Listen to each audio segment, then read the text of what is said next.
اور اس روئے زمین پر اگر صحیح معنوں میں نبی کے ماننے والے کوئی لوگ موجود ہیں تو وہ صرف اہل حدیث ہے. یہ بات فخر سے کہتا ہوں اور یہ بھی بات سر جھکا کر کہتا ہوں کہ اس روئے زمین پر اگر رسم و رواج کو بڑھانے والے اور بچیوں پر ظلم کرنے والے سب سے زیادہ کوئی ہے تو وہ اہل حدیث. اللہ کے لیے اہل حدیثوں اپنے آپ کو بدلنے کی کوشش کرو. دور جاہلیت میں لوگوں نے اپنی بیٹیوں کو زمین کے اندر زندہ درگور کر. شادی بیاہ ہوتی ہے، لوگ فوٹوگرافی کراتے ہیں، نعوذ باللہ. بیوی میری سجی دھجی میرے لیے ہے، اس کا چہرہ سب سے پہلے دیکھنے کا حقدار میں ہوں. مجھ سے پہلے کیمرہ مین کھڑا رہتا ہے، ذرا گھونگھر تھوڑا سا اٹھا لو، پہلے پیر یہاں رکھو. وہ کمبخت مجھ سے پہلے میری بیوی کو دیکھ رہا ہے. اب آپ بتائیے کتنی بے شرمی ہے.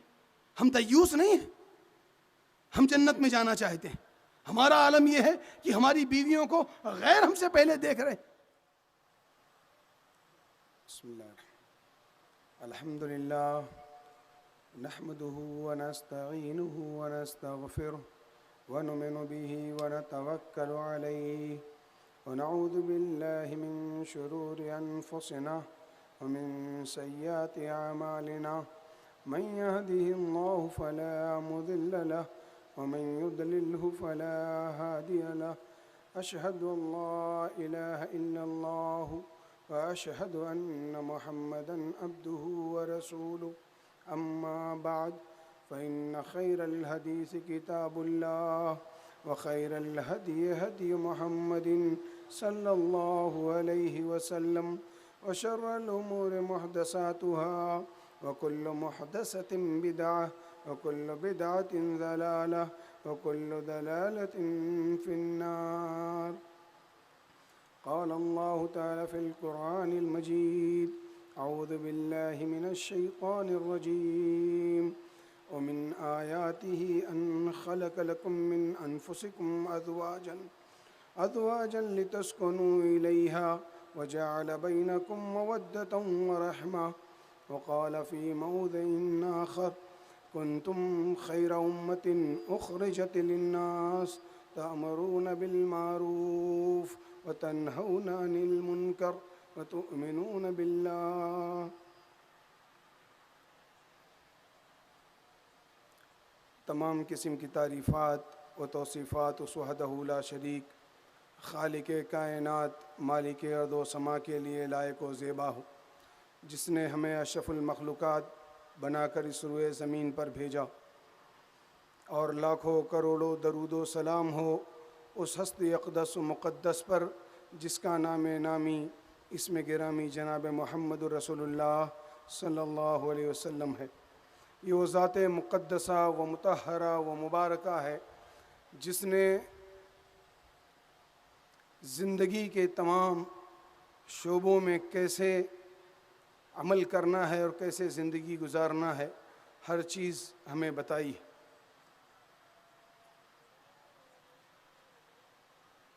جناب صدر ورثۃ الانبیاء کی جماعت، میرے محترم بزرگوں، نوجوان ساتھیوں، عزیز بچوں اور میری پردہ نشین ماؤں اور بہنوں، آج کی اس کانفرنس میں میرا موضوع خطابت ہے شادی بیاہ اور رسم و رواج. ایک بات یہ سمجھ لی جائے کہ جب کسی گناہ کی ابتدا ہوتی ہے تو لوگ شروع میں اسے گناہ سمجھتے ہیں، لیکن جب وہ گناہ حد سے بڑھ جائے تو لوگ اسے گناہ نہیں سمجھتے. اللہ رب العالمین نے جب اس دنیا کو بنایا اور مرد کو پیدا کیا تو اس کے بعد ہی فوراً عورت کو بھی پیدا کیا، کیونکہ مرد اور عورت میں فطرتاً ایک دوسرے کے لیے محبت ہے، کھچاؤ ہے، اور اسی محبت اور کھچاؤ کی ضرورت پوری کرنے کے لیے اللہ رب العالمین نے ہمیں دو راستے بتائے، ایک راستہ حلال کا، دوسرا راستہ حرام کا۔ پہلا راستہ حلال کا کہ اللہ رب العالمین نے ہمیں نکاح کرنے کا طریقہ سکھایا اور ہمیں بتایا کہ حلال زندگی کیسے گزاری جائے۔ دوسرا طریقہ جس پر شیطان ہمیں ابھارتا ہے، ہم بدکاری اور زنا کر بیٹھتے ہیں اور گناہ ہو جاتا ہے ہم سے۔ آج ہم حلال طریقے پر بات کریں گے کہ نکاح کا جو حلال طریقہ ہے،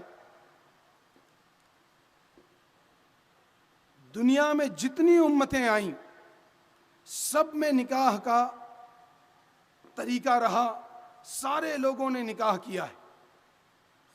حضرت آدم علیہ السلام سے لے کر آج تک آپ دیکھیے کہ حضرت آدم علیہ السلام نے اماں حوا سے جب نکاح کیا، اللہ رب العالمین نے بے شمار محبت ڈال دی، دونوں جنت سے نکالے گئے، برس ہا برس دنیا میں ٹھوکریں کھائی۔ جب بات سمجھ میں آئی کہ ہم سے گناہ ہوا ہے تو اللہ رب العالمین نے انہیں جو کلمہ سکھایا وہ بھی محبت کے طرز پر تھا۔ کیا کلمہ سکھایا؟ دونوں نے ایک ساتھ کہا، ربنا ظلمنا انفسنا ان لم تغفر لنا وترحمنا لنکونن من الخاسرین۔ محبت کا یہ عالم کہ میاں اور بیوی دونوں ایک ساتھ کہتے ہیں، اللہ ہم نے گناہ کیا ہے۔ آج کا انسان ہوتا تو کہتا پولیس والے سے، بھائی ڈرگس وہ لے کر آئی تھی، میرا کوئی اس میں میری شمولیت نہیں ہے، اس میں آپ اسے پکڑ کر اندر لے جاؤ، اور بیوی اپنی جان چھڑا کر بھاگنا چاہتی۔ کیا کہا؟ ربنا ظلمنا انفسنا۔ آگے چلو، حضرت ابراہیم علیہ السلام کو دیکھو، اماں سارہ کو لے کر جا رہے تھے، بادشاہ نے اماں سارہ کو اپنے محل میں بلایا، حضرت ابراہیم علیہ السلام باہر تھے، دست درازی کرنے چاہی بادشاہ نے، اور حضرت ابراہیم علیہ السلام نماز میں کھڑے ہو کر اپنی بیوی کے لیے دعا کر رہے ہیں۔ اماں سارہ کہتی ہیں کہ جب میں لوٹ کر آئی تو میں نے دیکھا کہ میرا شوہر نماز کی حالت میں اللہ سے دعا کر رہا ہے، تو بات سمجھ میں آ گئی کہ بادشاہ پر مرغی کیوں طاری ہوتی تھی جب وہ مجھ پر دست درازی کرتا تھا۔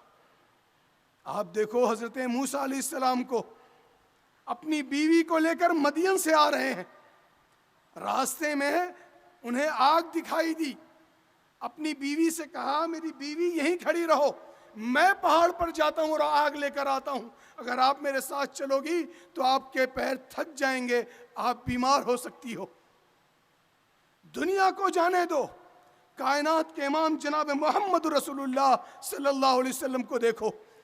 اللہ رب العالمین سے دعا ہے کہ اے میرے پروردگار عالم، اگر کسی مومن مرد کو کوئی مومنہ عورت عطا کرنا تو اماں خدیجہ کی طرح حوصلے والی عطا کرنا، کہ میرا محبوب جب مکہ کی گلیوں سے مار کھا کر آتا تو میری ماں ان کے زخموں پر اپنے دوپٹوں کو پھاڑ کر رکھا کرتی تھی اور انہیں حوصلہ دیتی تھی کہ اے میرے محبوب آپ گھبراؤ نہیں، ان اللہ لا یخزیک اللہ ابدا، کہ اللہ آپ کو کبھی رسوا نہیں کرے گا۔ اور اللہ رب العالمین اگر مومنہ عورتوں کو ان کو شوہر عطا کرے تو میرے محبوب کی طرح عطا کرے، جو ان کی موت کے بعد اپنی موت تک ہمیشہ یاد رکھے۔ یہ محبت تھی ہماری محبت۔ ہماری محبت میں دھوکہ ہے، نفاق ہے، ہم اپنی بیویوں سے محبت نہیں کرتے، ہم سمجھوتا کرتے ہیں۔ جانتے ہو کیوں؟ وجہ کیا ہے؟ کہ ہم جب نکاح کرنے جاتے ہیں، جب اپنی بیوی کو اس کے گھر سے لانے جاتے ہیں تو اپنی بیوی پر اور اس کے گھر والوں پر بے انتہا ظلم کر کے آتے ہیں۔ ہماری ابتدا ہی غلط ہوتی ہے۔ ہمیں سکھایا گیا، ہمیں بتایا گیا، محبوب نے کہا یا معاشر الشباب من استطاع منکم الباء فلیتزوج، تم میں سے اے جوانوں کی جماعت، تم میں سے جس کے اندر خرچ برچ اٹھانے کی طاقت ہو وہی نکاح کرے، اور جس میں خرچ برچ اٹھانے کی طاقت نہ ہو وہ روزہ رکھے، وہ فقیر بن کر اپنے سسرال والوں سے بھیک نہ مانگے۔ کیا کہا جانتے ہو؟ وَمَن لَّمْ يَسْتَطِعْ فَعَلَيْهِ بِالصَّوْمِ، روزہ رکھو گے فقیرو تم تمہیں اجازت نہیں ہے کہ تم جا کر کسی کی بیٹی لے آؤ اور اس پر ظلم کرو اور اس سے بھیک مانگ کر لے آؤ۔ میرے رب نے کہا کہ مرد جو ہے الرجال قوامون علی النساء، مرد عورتوں پر نگراں ہے، حاکم ہے، نگہبان ہے۔ مردوں کا کام ہے کہ وہ اپنی بیوی کے لیے گاڑی خرید کر لائے گا، اپنی بیوی کو اپنی کمائی کی گاڑی میں بٹھائے گا۔ مرد کا کام ہے کہ اپنی بیوی کے لیے فریج اور واشنگ مشین لائے گا۔ عورت کا کام نہیں ہے کہ وہ اپنے باپ سے کہے میرے لیے یہ چیز میرے گھر بھیجوا دو۔ آؤ دیکھتے ہیں کہ مذہب اسلام نے شادی اور بیاہ کا کیا طریقہ سکھایا۔ میرے محبوب جناب محمد رسول اللہ صلی اللہ علیہ وسلم نے کئی نکاح کیے۔ ایک نکاح ذخیرہ حدیث سے لا کر دکھاؤ کہ کائنات کے امام نے اپنی بیوی سے یا اس کے گھر سے کوئی چیز نکاح کرتے ہوئے مانگی ہو۔ آپ صحابہ کرام کے نکاح کو دیکھو۔ ایک خاتون آتی ہیں، اللہ کے رسول صلی اللہ علیہ وسلم سے کہتی ہیں اے محبوب خدا، میں آپ سے نکاح کرنا چاہتی ہوں، آپ مجھ سے نکاح کر لیں۔ کائنات کے امام جناب محمد رسول اللہ صلی اللہ علیہ وسلم سر جھکائے ہوئے رہتے ہیں، جواب نہیں دیتے۔ ایک صحابی اٹھتے کہتے ہیں اللہ کے رسول اگر آپ کو ضرورت نہ ہو تو میرا نکاح کر دیجیے۔ اللہ کے رسول کہتے ہیں تمہارے پاس مہر میں دینے کے لیے کوئی چیز موجود ہے؟ انہوں نے کہا نہیں اللہ کے رسول کوئی چیز موجود نہیں۔ یہ نہیں کہا کہ میرا سسر مجھے کچھ چیز دے گا اس سے مہر دے دوں گا، 2-5 لاکھ روپیہ مانگ لوں گا، جا کر ہاتھ پھیلا لوں گا۔ یہ کہا ایک اور صحابی غریب ہیں، میرے نبی نے کہا اے جلیبیب نکاح کرنا چاہتے ہو؟ کہا اللہ کے رسول مجھ سے بھی سستی چیز کچھ آپ کے پاس ہے؟ کہا کرنا چاہتے ہو یا نہیں؟ کہا اللہ کے رسول کرنا چاہتا ہوں۔ مدینہ کی سب سے خوبصورت لڑکی کے پاس نکاح کا پیغام بھیجا۔ جب اس کی ماں کو پتا چلا بڑی خوش ہوئی کہ اللہ کے رسول صلی اللہ علیہ وسلم کا پیغام آیا۔ پیغام لانے والے نے کہا محبوب کی طرف سے پیغام نہیں آیا ہے، انہوں نے بھیجا ہے حضرت جلیبیب کے لیے۔ ماں نے کہا اگر دنیا کا آخری انسان بھی یہ ہو تو بھی میں اپنی بیٹی کا نکاح نہیں کروں گی۔ بیٹی پردے کے آڑ میں کھڑی تھی، بیٹی نبی کے فرمان کو جانتی تھی۔ نبی نے سکھایا تھا اذا خطب الیکم من ترضون دینہ وخلقہ فزوجہ، کہ جس کے دین سے جس کے اخلاق سے تم راضی ہو جاؤ اس سے نکاح کر لو، اس سے اپنے بچوں کا نکاح کرا دو۔ بیٹی نے کہا اے ماں دیکھ تو لے کہ نکاح کا پیغام بھیجنے والا کون ہے، نکاح کا پیغام کس نے بھیجا؟ جس نے نکاح کا پیغام بھیجا اس کی طرف تو دیکھ لے، خیر و برکت ہی نازل ہونے والی۔ نکاح کیا، ذرا مجھے بتاؤ کہ اپنی بیوی کے گھر سے کچھ لیا تھا انہوں نے؟ بڑی غربت تھی، غریبی تھی، لوگ کہتے ہیں لڑکا غریب تھا اس لیے لڑکی والوں سے کچھ لے لیا، کچھ مانگا؟ یہ غریب صحابہ تھے، یہ نہ کہنا غریب تھے اس لیے کچھ نہیں مانگا۔ میں آؤ ان مالدار صحابہ کا ذکر کروں جن کی مالداری کا عالم یہ تھا کہ اس وقت ہندوستان کے بڑے مالدار ان کے پیر کی دھولوں کے نیچے ہیں۔ حضرت عبد الرحمن ابن عوف رضی اللہ تعالیٰ عنہ نکاح کرتے ہیں، مدینہ میں کائنات کا امام موجود ہے، مجھے بتاؤ لا کر ذخیرہ حدیث سے کہ کیا نکاح میں میرے محبوب کو بلایا تھا؟ اور یہ بتاؤ کہ عبد الرحمن ابن عوف جس کی طاقت یہ تھی کہ وہ چاہتا تو پورے مدینہ میں دیا جلوا دیتا، پورے مدینہ کو چراغا کر دیتا، مجھے بتاؤ کیا اس نے اپنی شادی میں کوئی لایانی چیزیں کی تھی؟ اس روئے زمین کی سب سے عظیم ہستی مدینہ میں موجود تھی، عبد الرحمن ابن عوف رضی اللہ تعالیٰ عنہ نکاح کرتے ہیں اور کائنات کے امام جناب محمد رسول اللہ صلی اللہ علیہ وسلم کو خبر تک نہیں ہوتی۔ آج ہمارا حال یہ ہے کہ اگر رشتہ دار نے ہمیں دعوت نہیں دی تو ہم ناراض ہو جاتے ہیں، ہم ناراض ہو جاتے ہیں۔ میں جانتا ہوں رسم و رواج مالیگاؤں میں زیادہ نہیں ہے، الحمدللہ، میں باہر اس کی تعریف بھی کرتا ہوں، لیکن ایک بات مالیگاؤں کے لوگ بھی سن لیں کہ تمہارے یہاں شادی بیاہ کو لے کر جو گناہ ہے وہ بے شمار لوگوں کو ولیمے کی دعوت میں بلانا ہے، 100 پیالیاں کھانا بنوانا، 10 ہزار لوگوں کو دعوتیں دی جائیں، وہ برا مان جائے گا، فلاں خاندان برا مان جائے گا، نعوذ باللہ۔ تم اس ناحیے سے گنہگار ہو کہ تم نے مجبور کیا غریبوں کو بھی کہ وہ اتنے ہی لوگوں کی تعداد کو بلائیں۔ اس لیے اپنے آپ کو بدلنے کی کوشش کرو۔ شادی بیاہ یہ ضروری ہے کیا جائے، لیکن آسانی کے ساتھ، جیسے صحابہ کرام رضی اللہ تعالیٰ عنہ مجمعین نے کیا۔ آج ہمارا معاشرہ کیسا ہے؟ جب ہمارے یہاں شادی بیاہ کا معاملہ آتا ہے تو کیا ہوتا ہے؟ ہم کیسے شادی بیاہ کرتے ہیں؟ ہمارے یہاں جب ابتدا ہوتی ہے، بات جو تھوڑی سی تلخ ہے، کڑوی لگ سکتی ہے، بہت سارے گھروں میں شادی بیاہ کی رسومات جاری ہوں گی، کچھ گھروں میں فریج، واشنگ مشین، گاڑیاں آ چکی ہوں گی۔ مجھے جو اندازہ ہے، کیونکہ ماحول ہی ویسا چل رہا ہے، دیوالی کی چھٹی ہے، لوگ شادیاں کر رہے ہیں، آؤ بتاؤں کہ ہمارے یہاں شادیاں کیسی ہوتی۔ سب سے پہلے ہمارے یہاں دیکھنے دکھانے کا رواج، جائز ہے دیکھنا دکھانا، لیکن کون دیکھے گا؟ جو شادی کرنے جا رہا ہے وہ دیکھے گا، لڑکا دیکھے گا۔ ہمارے یہاں 4-5 عورتیں جمع ہوتی ہیں خاندان کی، بوا آ رہی ہیں، خالہ آ رہی ہیں، چاچی آ رہی ہیں، سب گئی لڑکی کو دیکھنے کے لیے۔ لڑکی کو دیکھا، کہا 2-4 دن کے بعد جواب دیں گے۔ گھر آتی ہیں، کوئی کہتا ہے ناک چھوٹی ہے، کوئی کہتا ہے ہائٹ چھوٹی ہے، کوئی کہتا ہے تھوڑی سانولی ہے، اور اس کے بعد جواب نہ میں جاتا ہے۔ کیوں جانتے ہو نہ میں جاتا ہے؟ یہ جتنی عورتیں اس بچی کو دیکھنے جا رہی ہیں، سب کے سب جاہل ہیں، انہیں قرآن کا کوئی علم نہیں ہے، ان کے شوہروں نے ایمانداری یا بے ایمانی سے بے شمار پیسہ کما رکھا ہے، اس لیے انہیں ایسا لگتا ہے کہ میں دنیا کی سب سے خوبصورت بیٹی کو لا کر اپنی بہو بناؤں۔ اور اگر کسی طریقے سے دیکھنا دکھانا ہو جاتا ہے، وہ مان جاتی ہیں، تو اس کے بعد اگلا قدم کیا ہوتا ہے؟ منگنی کرنی ہے۔ منگنی کا مطلب جانتے ہیں؟ منگنی کا وہ مطلب جو ہم پہلے سمجھتے تھے وہ اب نہیں رہ گیا۔ منگنی کا مطلب یہ ہے کہ اب مانگنے چلنا ہے، کتنا مانگنا۔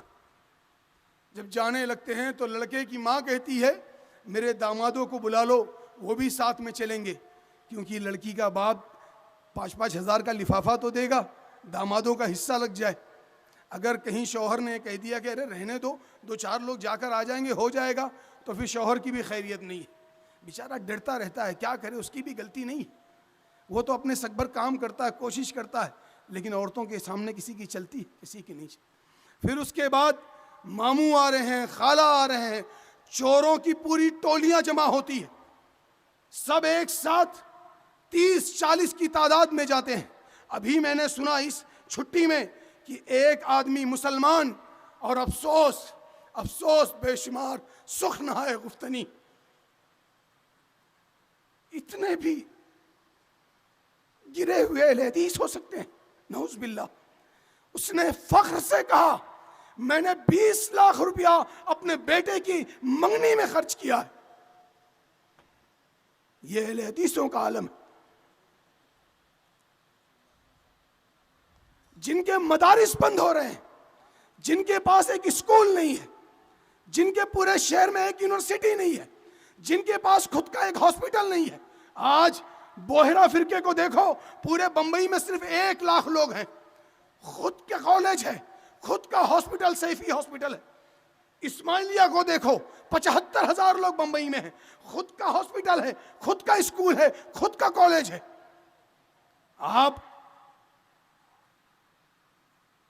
سندھیوں کو دیکھو، مارواڑی گجراتی کو دیکھو، 7 لاکھ لوگ پورے بمبئی میں، 22 ہاسپٹل ہیں، کئی ایک اسکول اور کالجز ان کے موجود ہیں۔ مسلمان پورے بمبئی میں 20 لاکھ ہیں. بتاؤ ان کی جماعت کا ایک کوئی ہاسپٹل ہو, کوئی ایک یونیورسٹی ہو, کوئی ایک عظیم مدرسہ ہو.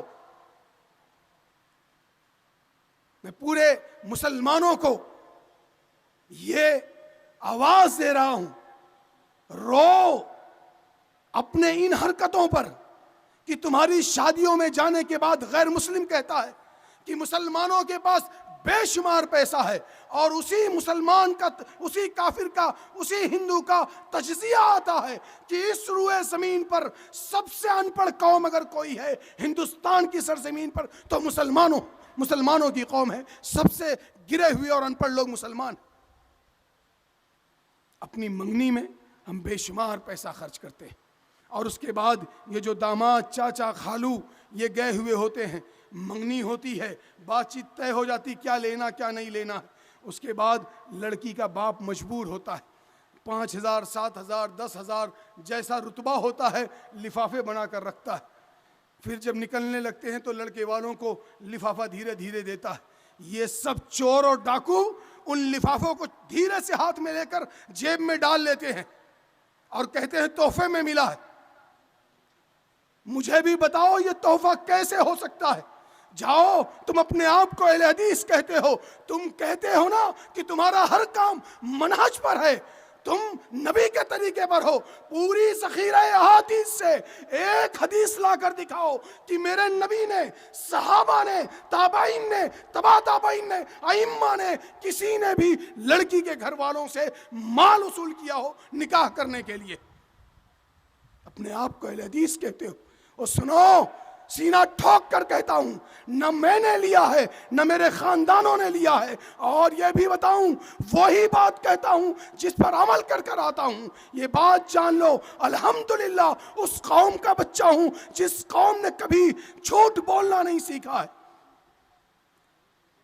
ہم نے رسم و رواج ختم کرنے کی کوشش کی ہے, اور انشاءاللہ آنے والا وقت ایسا ہے کہ اگر اہل حدیثوں کے یہ جوان اگر عہد کر لیں کہ انشاءاللہ ہم اپنی شادیوں میں اور اپنے بھائیوں کی شادیوں میں, اپنے بچوں کی شادیوں میں ہم کوئی رسم و رواج نہیں کریں گے اور کچھ نہیں لیں گے, انشاءاللہ 10 سال نہیں گزرے گا کہ پوری دنیا کہے گی کہ نکاح کرنا ہے تو اہل حدیثوں کی طرح کرو.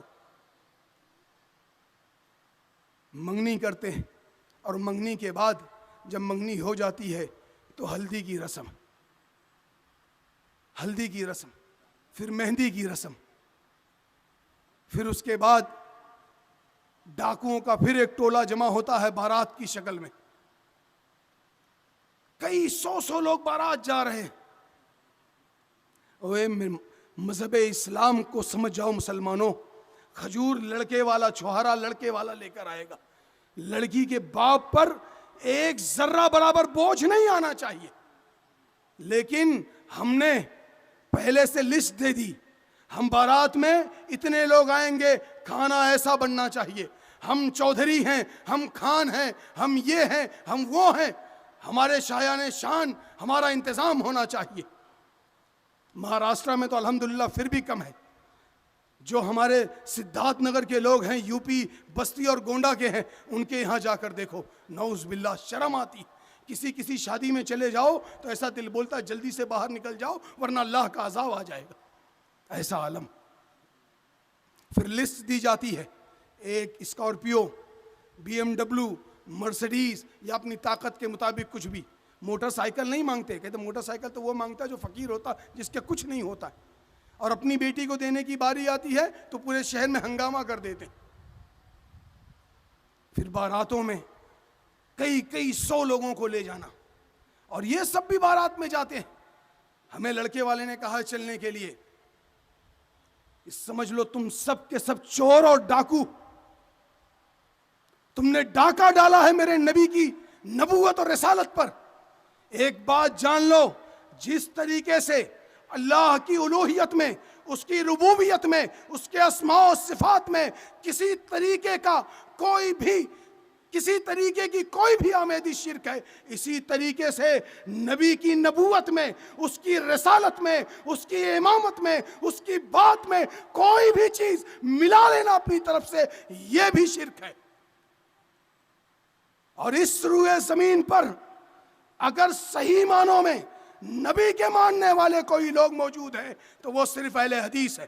یہ بات فخر سے کہتا ہوں اور یہ بھی بات سر جھکا کر کہتا ہوں کہ اس روئے زمین پر اگر رسم و رواج کو بڑھانے والے اور بچیوں پر ظلم کرنے والے سب سے زیادہ کوئی ہے تو وہ اہل حدیث. اللہ کے لیے اہل حدیثوں اپنے آپ کو بدلنے کی کوشش کرو. دور جاہلیت میں لوگوں نے اپنی بیٹیوں کو زمین کے اندر زندہ تر گور کر دیا اور میرے نبی کی نبوت پا کر اس دور کے امت محمدیہ کے لوگوں نے جہیز کی لعنت کو لا کر ہماری بہن بیٹیوں کو گھروں میں دفن کر دیا. 30 35 40 سال کی بہنیں گھر میں بنا بیاہی بیٹھی ہیں. جانتے ہو اس کی وجہ کون ہے؟ ہم ہیں. جوان تو پھر بھی سدھرنا چاہتا ہے لیکن یہ بوڑھے جو 4 دن کے مہمان ہیں 4 دن کے بعد شاید یہ چلے بھی جائیں, ان کو 2 لاکھ روپیہ چاہیے. بیٹا وہ کاؤ دیبو نہیں معلوم ہے ہمیں 2 لاکھ چاہیے. بہت خراب معاملہ ہے. بیٹے کو گاڑی دو گے تو اپنی بیٹی کو دو گے, تمہاری بیٹی گھومے گی, بیٹی گاڑی چلائے گی. پہلے دن بیٹا جب کپڑا اتارتا ہے اس کا ضمیر اسی دن مر جاتا ہے, کپڑا لے جا کر بیوی کے کبٹ میں ٹانگتا ہے. اس کے اندر اتنی ہمت نہیں ہے کہ پہلے دن اپنی بیوی کو اپنی کمائی کے بستر پر سلا سکے, اس دن بھی اپنی بیوی کے بیڈ پر سوتا ہے. بتاؤ کہ جب ہمارا ضمیر مر جائے گا تو پھر ہم کہاں کے رہ جائیں گے؟ مسلمانوں آخری بات کہتا ہوں تم سے, اس کے بعد اپنی بات ختم کروں گا, کہ تمہارے نبی نے کہا ہے, اس نبی نے کہا ہے جس کو دنیا کے تمام مکتب فکر کے لوگوں نے یہ کہا کہ اس ہستی سے زیادہ عظیم ہستی اس روئے زمین پر آیا ہی نہیں. اس نے کہا مسلمانوں تم سے, خاص کر کے جوانوں تمہیں مخاطب کر کے کیا کہا جانتے ہو؟ بہت عظیم بات کہی.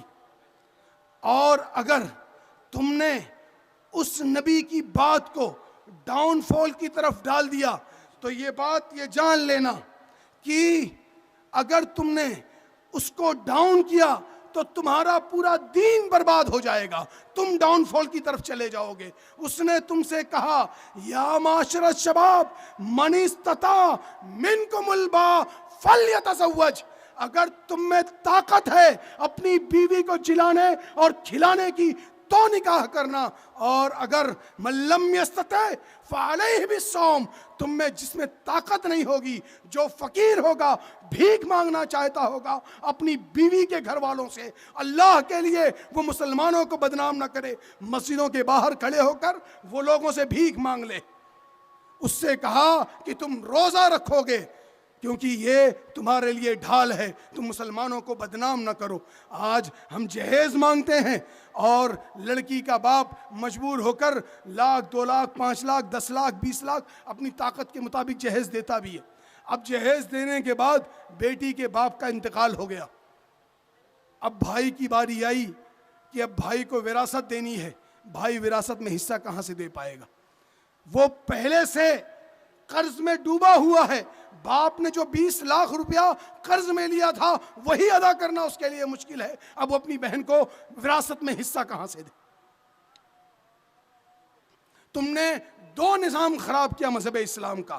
ایک میرے نبی کے طریقے کو مٹا دیا صفحہ ہستی سے, اور دوسرا میرے نبی نے تم سے کہا تھا کہ تم اپنی بہنوں کو حصہ دو گے اپنے باپ کی جائیداد سے, تم نے وہ بھی مٹا دیا. کیونکہ جب تم جہیز دینے لگے تو تم نے سوچا ہم نے حق وراثت ادا کر دیا.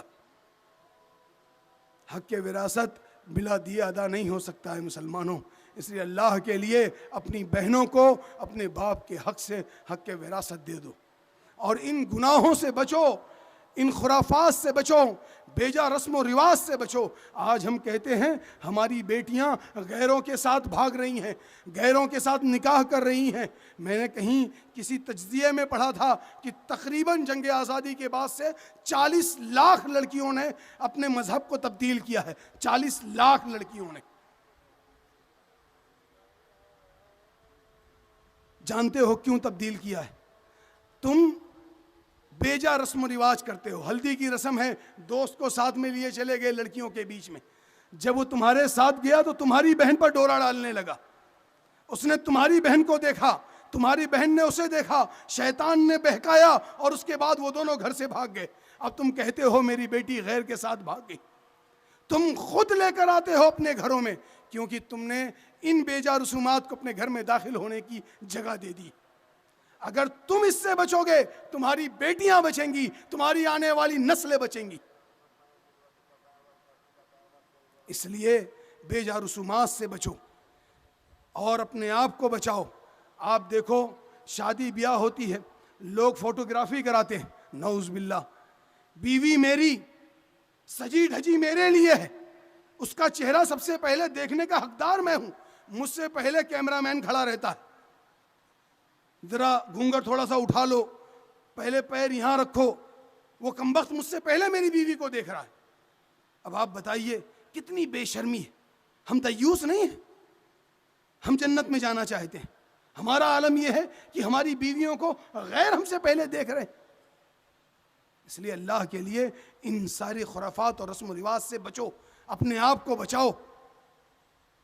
اور شادی ایسے کرو کہ جیسے صحابہ کرام کیا کرتے تھے. شادیوں کو آسان کر دو. مسجد میں بیٹھ کر نکاح کرو اور پھر اس کے بعد اسے رخصتی کر کے اپنے گھر لے آؤ, اور پھر اپنے گھر میں اللہ نے جو طاقت دی ہے اس سے ولیمہ کر دو.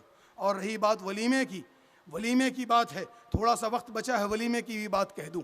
آج کا ولیمہ مسلمان کرتا ہے, علماء نے اجازت دے دی, اپنی طاقت کے حساب سے کر سکتے ہو. اب طاقت کا عالم یہ ہوا کہ جب کھانا تیار ہوا تو مٹھائیوں کا جو دسترخوان لگا اس پر 40 طرح کی مٹھائیاں لگیں. اور جب ایک عالم دین نے کہا مدرسہ بند ہو رہا ہے, اسکول بنانا ہے, کالج اور یونیورسٹی بنانی ہے, تو ہم نے کہا کہ دھندا بڑا مندہ ہے, مولانا ابھی پیسہ نکالنے کی گنجائش نہیں, ابھی نہیں نکال پائیں گے. اور اسی کے اگلے مہینے بیٹے کا ولیمہ ہوتا ہے اور 1 کروڑ سے زیادہ خرچ کرتے ہیں. میں یہ نہیں کہتا ولیمہ کرنا جائز نہیں ہے, جائز ہے, تھوڑا بہت کر سکتے ہو, ٹھیک ٹھاک کھانا کھلاؤ, لیکن اس کا یہ مطلب نہیں ہے کہ تم ساتھ میں 10 اسٹارٹر لگاؤ, 4 سالن لگاؤ, 40 طریقے کا میٹھا لگاؤ. اس کی اجازت نہیں ہے مسلمانوں. اتنا کرو کہ جتنا قوم کے غریب بھی کر سکیں. آپ نے مذہب اسلام کو سمجھا ہی نہیں. اللہ کے رسول صلی اللہ علیہ وسلم نے کیا کہا؟ نماز پڑھاتے وقت دھیان دو اپنے کمزوروں کا. کوئی بھی نظام جو معاشرتی نظام ہوگا اس میں کمزوروں کا خیال کیا جائے گا, کہ اگر نماز پڑھاتے وقت پیچھے بزرگ ہے تو ان کا خیال کر کے نماز ہلکی کر دی جائے گی. اور جب ولیمہ کیا جائے گا تو معاشرے کے غریبوں کا خیال کر کے ولیمے کو ہلکا کر دیا جائے گا.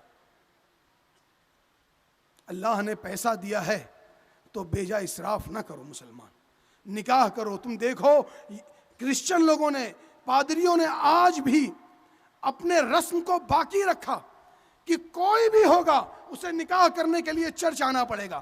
اور ہمارے یہاں امام صاحب رجسٹر لیے بیٹھے رہتے ہیں, جا کرسی بیٹھے ہیں, 2 گھنٹہ 3 گھنٹہ انتظار کر رہے, بارات لیٹ ہو گئی, ابھی بعد میں آئیں گے. ہمارے امام صاحب لگے ہیں کہ 500 روپیہ 1000 روپیہ مل جائے گا. یہ ہم نے بنایا ہے, تم نہیں جانتے. وہ عالم دین جو نکاح پڑھانے کے لیے بیٹھا ہے اس کا مقام و مرتبہ کیا ہے. وہ اگر تمہارا نکاح نہ پڑھائے تو تم حرام کرنے لگو گے. اگر وہ تمہارا جنازہ نہ پڑھائے تو تم اپنے مردوں کو ایسے ہی دفنانے لگو گے, لیکن اسے 500 روپے کے لیے 4 گھنٹہ بٹھا کے رکھتے ہو. ہماری بھی غلطی ہے کہ ہم نے وہ نظام ہی نہیں بنایا کہ تم فقیر ہو یا بادشاہ ہو تمہیں نکاح پڑھانے کے لیے مسجد میں آنا پڑے گا. میں یہ نہیں کہتا کہ یہ فرض ہے, ضروری ہے مسجد میں ہی آنا, یہ نہیں کہتا, لیکن ایک نظام ہونا چاہیے. آپ عیسائیوں کو دیکھیے, عام انسان ہو یا وقت کا بادشاہ ہو, اسے شادی کرنی ہے تو چرچ میں آنا پڑے گا. ایک نظام ہونا چاہیے, اس نظام کے تحت زندگی گزارنی چاہیے. ہم نے یہ جو جہیز کی لعنت ہے اس کو اتنا بڑھایا کہ اگر آج کوئی بیٹی بیوہ ہو جاتی ہے یا مطلقہ ہو جاتی ہے خدا کی قسم بڑا افسوس ہوتا ہے. ایک انٹرویو آیا ایک بچی کا, اس سے لوگوں نے پوچھا تم جسم فروشی کا دھندا کیوں کرتی ہو؟ اس نے کہا میں اکیلے نہیں کرتی, وی ٹی سے لے کر مرین ڈرائیو تک نقاب میں جتنی بیٹیاں تمہارے قوم کی کھڑی ہیں سب زنا کرتی ہیں, سب اپنا جسم بیچتی ہیں. وجہ کون ہے؟ کہا ہماری قوم کے مسلمان, ہماری قوم کے لیڈر, ہماری قوم کے علماء, ہماری قوم کے اغوا یہ ذمہ دار ہیں, کیونکہ انہوں نے نکاح کو آسان نہیں ہونے دیا. مسلمانوں تم چاہتے ہو کہ تمہاری بیٹیاں بھی اسی جگہ جا کر اپنا جسم بیچیں. کیا کہا جانتے ہو؟ کچھ نے کہا کہ ہمارے چھوٹے چھوٹے بچے ہیں, گھر چلانے کے لیے پیسہ نہیں ہے, اسکول فیس بھرنے کے لیے پیسہ نہیں ہے, کیسے ہم ان کی اسکول فیس بھریں. کچھ نے کہا ہم جوان ہیں, ہمیں ابھی ضروریات زندگی ہماری باقی ہے, ہم کیا کریں, کوئی ہم سے نکاح کرنے کو تیار نہیں. اگر کوئی نکاح کرنا بھی چاہتا ہے تو اس کی مانگ اتنی ہے کہ ہم دوبارہ دے نہیں سکتے. مسلمانوں اللہ کے لیے اپنی قوم کا خیال کرو, آنے والی نسلوں کا خیال کرو. آخر میں اللہ رب العالمین سے دعا ہے کہ اے پروردگار عالم, ہم گناہ گار اور خطا کار ہیں اللہ. اے رب العالمین تو ہمارے گناہوں کو بخش دے اللہ. اے رب العالمین ہمارے قوم کے لیڈروں کو اللہ, ہماری قوم کے علماء کو اللہ, ہمارے قوم کے صلحاء کو وہ ہنر دے اللہ کہ وہ قوم سے منوا لیں, کہ وہ نکاح کو آسان بنائیں اللہ. آمین. وآخر دعوانا ان الحمدللہ رب العالمین. السلام علیکم ورحمۃ اللہ وبرکاتہ.